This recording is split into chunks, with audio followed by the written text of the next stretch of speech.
Kurung buka. Denmark. Skuad muda negara menamatkan kempen Piala Uber tanpa kemenangan apabila kalah mengejut 4-1 kepada Kanada pada perlawanan terakhir kumpulan di Arena Ceres di sini. Malam tadi, awal pagi Selasa di Malaysia. Pemain perseorangan pertama negara AS, Kisona, yang kembali semula ke gelanggang selepas direhatkan pada perlawanan menentang China sebelum ini, gagal menyuntik semangat skuad negara apabila tewas mengejut kepada pemain nombor 183 dunia, Talia Eng. Pemain berusia 23 tahun itu membuka langkah pertama negara apabila melakarkan persembahan setanding dengan Talia dengan kedudukan 6-6 tetapi selepas itu mula hilang tumpuan dengan sering melakukan kes. I8. Peluang itu dimanfaatkan oleh pemain Kanada itu dengan mengumpul 7 mata secara berterusan sebelum menang set pertama 21-9.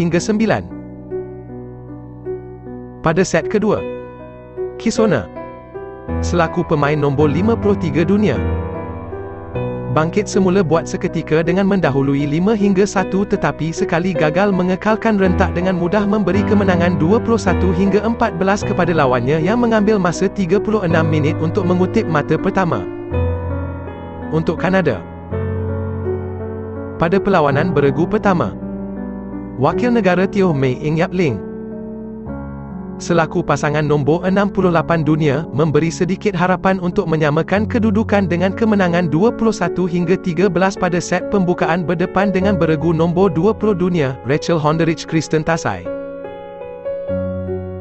Bagaimanapun, beregu Kanada itu menggunakan pengalaman beraksi di Sukan Olimpik Tokyo Ogos lalu untuk menampilkan persembahan yang lebih mantap pada set kedua dengan kemenangan 21-10 untuk mengheret permainan kepada rubber set sebelum menang 21-14 dalam saingan selama 69 minit.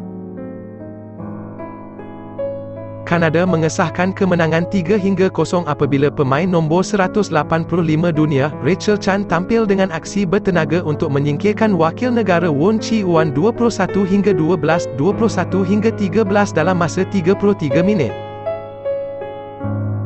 Gandingan baharu negara Go Pei Kim Tina Ah akhirnya merapatkan jurang dengan menyumbang mata pertama negara apabila mengatasi Catherine Choi Crystal Lai 21-12, 21-13 dalam masa 36 minit.